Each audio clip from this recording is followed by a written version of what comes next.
नमस्कार,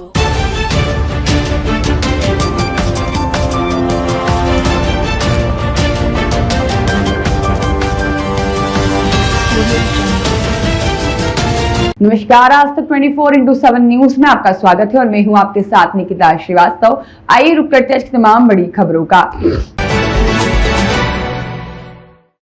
जनता के बीच पहुंचना, उनकी समस्याओं को सुनना और विकास के मुद्दों को मजबूती से उठाना, यही मिशन लेकर समाजवादी पार्टी की महिला नेता रश्मि पाल लगातार कालपी विधानसभा क्षेत्र में जनसंपर्क अभियान चला रही हैं।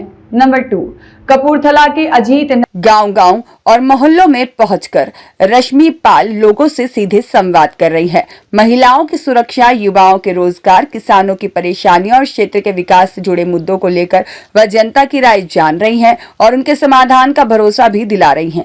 आखिर 2027 के चुनाव को लेकर उनकी क्या रणनीति है, क्षेत्र के विकास को लेकर उनका क्या विजन है और जनता की आवाज को वह किस तरह सत्ता तक पहुँचाना चाहती है, आइए सुनते हैं समाजवादी पार्टी की महिला नेता रश्मि पाल से इस खास बातचीत में। मैम क्या नाम है? रश्मि पाल। मैम समाजवादी पार्टी के आप कालपी विधानसभा से टिकट मांग रहे हो जी। तो अगर समाजवादी पार्टी अगर आपको टिकट दाव खेलता है तो सबसे बड़े मुद्दे कौन से रहेंगे कालपी? देखिए, सबसे बड़ा मुद्दा जो हमारा है कालपी विधानसभा को लेकर के, विधानसभा कालपी में बस स्टॉप होना चाहिए, बस अड्डा होना चाहिए। यहाँ की जो जनता है, सिंधु उरई जाना है या कालपी से कानपुर जाना है तो यहाँ कोई बस अड्डा नहीं है, यहाँ पे बस अड्डा होना चाहिए। पहली प्राथमिकता हमारी ये रहेगी यहाँ पे। और रही यहाँ काम को लेकर के, तो विधानसभा कालपी में बहुत सारे मुद्दे, पानी का मुद्दा एक यहाँ पे है, जनता यहाँ पानी के लिए बहुत परेशान रहती है। और जो रोड है, रोड आपका ब्लाक कदौरा में देखा जाए, ब्लाक कदौरा ही नहीं, हमें लगता है ब्लाक कुठोंद हो, चाहे आपका ब्लाक महिबा हो या ब्लाक कदौरा हो या कालपी नगर में कुछ बहुत सारे ऐसे रोड है जहाँ रोड, बहुत सारे रोड टूटे फूटे पड़े हैं। वो चाहे वर्तमान की सरकार हो, चाहे वर्तमान के विधायक हो या कोई भी हो, उन्होंने नहीं बनवाए हैं।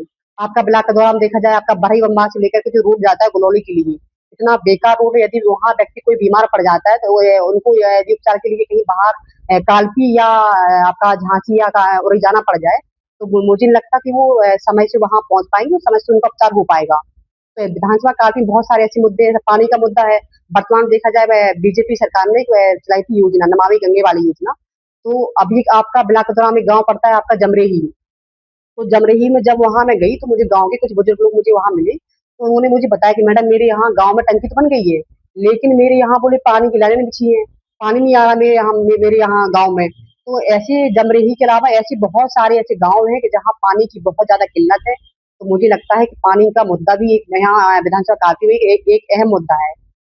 कालपी में अगर देखा जाता है काफी पिछड़ा इलाका है जी, जैसे कि उरई को पर्यटन स्थल बनाया जा रहा है, कालपी को पर्यटन स्थल क्यों नहीं बनाया जा रहा? नहीं, ये भी आपने बहुत अच्छा सवाल आपने किया है। कालपी जो है वेद व्यास की भूमि रही है, कालपी एक तपोभूमि भी है और कालपी हमारी जमुना जी भी निकली है कालपी। तो मुझे लगता है कि कालपी को जो है पर्यटन स्थल बनाया जाना चाहिए। तो यदि हमारी पार्टी ने मुझे मौका दिया और हमें जनता ने मुझे एक प्रतिनिधि चुना तो मैं तो अपने राष्ट्रीय अध्यक्ष से जरूर कहूंगी कि यहाँ विधानसभा कालपी जो नगर है उसको जो है एक पर्यटन स्थल बनाना चाहिए। नेता तो तभी आते हैं, वादे तब करते हैं, फिर जमीनी स्तर पर वादे पूरे नहीं होते, ऐसा क्यों? देखिए, देखो ऐसा है, हम आपको बताएं कि हर इंसान या पांचों उंगलियां जैसी नहीं होती है।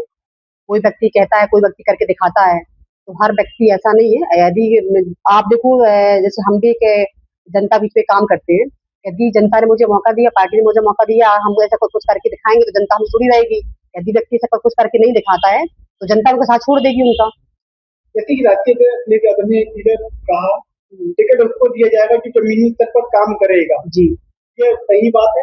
नहीं, ये बहुत सही बात है। तो मैं अपने माननीय राष्ट्रीय अध्यक्ष से इनकी जो उन्होंने जो बात रखी है, मैं उनकी बात से बहुत खुश हूँ क्योंकि कभी-कभी होता क्या है कि बहुत सारे नेता जो जमीन पे काम करते हैं, उनको मौका नहीं मिलता है। जो लोग, कुछ नेता जो पार्टी छोड़ कर के आ जाते हैं और उनको मौका मिल जाता है। तो जिससे जो जमीनी जो नेता होते हैं पार्टी के, जो जमीन पे काम करते हैं, तो कहीं न कहीं वो हताश हो जाते हैं कि मैं जमीन पे 10 साल से काम कर रहा हूँ या 5 साल से काम कर रहे हैं, तो हमें मौका नहीं मिला। अगला व्यक्ति 4 दिन से पार्टी छोड़ कर के आ गया, उसको मौका मिल गया। तो ये माननीय राष्ट्रपति जी का बहुत सराहनीय फैसला है। हम भी उनके फैसले में शामिल है कि मतलब जो उन्होंने फैसला दिया है तो उनको ऐसे नेताओं को, ऐसे कार्यकर्ताओं को मौका देना चाहिए जो जमीन से जुड़ के काम करे, तो जनता के बीच में रहे। ऐसे लोगों को मौका मिलना चाहिए। क्योंकि अगर आपको टिकट मिलता है जी, तो आपकी सबसे बड़ी प्राथमिकता क्या रहेगी कालपी में? नहीं, हमने अभी जो आपको बताया है कि हमारी पहली प्राथमिकता यही रहेगी, शिक्षा, स्वास्थ्य और रोड, और आपका पानी का हो गया, पानी की जहाँ दिक्कत है वो पानी का हो गया, और आपका कालपी नगर में जो बस अड्डा है, ये इन सब चार चीजों को लेकर के हमारी पहली प्राथमिकता रहेगी। समाजवादी पार्टी में 3 नाम ऐसे निकल के आ रहे हैं, पर तीनों में नाम अगर किसी को टिकट मिलता है तो समाजवादी पार्टी किस तरह से मैदान में उतरेगी? जी। पहला है रामेंद्र त्रिपाठी, जिला पंचायत अध्यक्ष श्री रामपाल, और आपका नाम निकल के आ रहा है। या इसके अलावा और किसी का भी निकल के आता है तो आप समाजवादी पार्टी किस तरह से मैदान में उतरेगी? देखिए, हम तो देखो समाजवादी पार्टी के सिपाही हैं, समाजवादी पार्टी के विचारधारा जुड़े हैं और समाजवादी पार्टी का हम काम कर रहे हैं। जो हमारे माननीय श्री भैया अखिलेश यादव जी का जो भी फैसला होगा, हम उनके फैसले का स्वागत करेंगे, और जिसका भी वो टिकट कर देंगे, हम उनका सहयोग करेंगे। जैसे कि उत्तर प्रदेश की सरकार अभी हाल ही में योगी आदित्यनाथ जी खुले मंच पे कहते हैं कि गुंडों की सरकार है, समाजवादी गुंडों की सरकार है या नहीं? देखिए, हमें लगता है कि ऐसा जो बयान जो व्यक्ति जो कर रहा है, कहीं न कहीं वो खुद गुंडा होगा। अभी तो ऐसे बयान दे रहे हैं। क्या भारतीय जनता पार्टी की सरकार में गुंडागिरी नहीं हो रही है? बताइए आप, आए दिन बहन-बेटियों को घर से निकाल-निकाल के रोडों पे पीटा जा रहा है। अभी वर्तमान में देखिए, चंदौली की जिला अध्यक्ष महिला सभा की पटेल समाज से आती हैं वो, उनको जो है बीजेपी के गुंडों ने घर से निकाल उनके घर में घुस के ही उनको उतने लात जूतों से मारा, मतलब उनके ऊपर एक जानलेवा हमला किया है। मुझे लगता है कि भारतीय जनता पार्टी के सबसे ज्यादा गुंडे हैं। युवाओं को शिक्षा क्यों नहीं मिल पा रही है ये गवर्नमेंट में, ऐसा क्यों? देखिए, ये भारतीय जनता पार्टी की सरकार में चाहे युवा हो, चाहे किसान हो, हर व्यक्ति परेशान है। ये कहते कुछ और है, करते कुछ और है, इनकी कथनी करनी बहुत अंतर है। ना इनके पास रोजगार है, ना इनके पास कोई शिक्षा के कोई साधन है, ना इनसे किसान खुशहाल है। इनकी सरकार में अगर मुझे लगता है कि हमने शायद 28-29 साल के हम ही हो रहे हैं, और मैंने देखा है कि सबसे ज्यादा अगर महिलाओं से अत्याचार हुआ है, युवाओं को बेरोजगारी से निकाला गया है, तो ये भारतीय जनता पार्टी की सरकार में ही हुआ। सबसे ज्यादा जो बलात्कार जो हुए हैं वो बीजेपी की सरकार में ही हुए हैं। तो बीजेपी की सरकार में कोई काम नहीं हो रहा है, चाहे वो महिला हो, चाहे वो युवा हो, चाहे किसान हो, हर व्यक्ति परेशान है। यदि एक सवाल और है, अभी हाल ही में यूपीएससी की परीक्षाएं जो परीक्षा का पेपर लीक का मामला निकल के आया, इस पेपर लीक के मामले में लगाम लगना चाहिए या नहीं? नहीं, बिल्कुल लगाम लगनी चाहिए। मैंने देखा है जब से मैंने अपना होश संभाला है, जब से बीजेपी की सरकार आई है, इन्होंने अपनी सरकार में कोई वैकेंसी निकाली, चाहे वो आपकी जो बताया, चाहे वो आपका पुलिस का पेपर हो, चाहे नीट का पेपर हो, कोई भी वैकेंसी हो, कोई भी पेपर हो, इनकी सरकार में कोई भी पेपर निष्पक्ष नहीं हुआ है। जब भी युवा जो है वो पेपर दे के घर नहीं पहुंच पाते और इनका पेपर लीक हो जाता है। भारतीय जनता पार्टी सरकार पूरी तरीके से विफल है। अगर लगता है कि समाजवादी पार्टी की सरकार अगर बनती है तो उत्तर प्रदेश में क्या बदलाव मिलेंगे, युवाओं के लिए क्या सबसे बड़ी योजनाएं रहेंगी? देखिए, समाजवादी पार्टी ने युवाओं को बहुत बढ़ाने का मौका दिया है, और समाजवादी पार्टी ने युवाओं को शिक्षा से जोड़ने का काम किया है। जब माननीय मुलायम सिंह जी मुख्यमंत्री थे, तो उन्होंने जो इंटर पास की बेटियां होती थी, उनको उन्होंने 20,000 रुपए धनराशि देने का काम किया है, और उन्होंने साइकिल देने का काम किया है।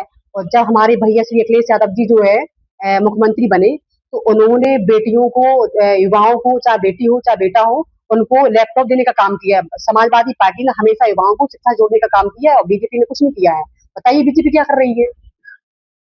बीजेपी तो कह रही मैंने तो युवाओं को स्मार्टफोन और टैबलेट वगैरह बांटे, तो क्या देगा ही नहीं, आप खुद देख लीजिएगा, जो माननीय अखिलेश जी ने जो युवाओं को लैपटॉप दिए हैं, और जो भारतीय जनता पार्टी की सरकार योगी जी ने जो लड़कों को कौन सा स्मार्टफोन दिया, क्या दिया है, आप वो देख लीजिए आप।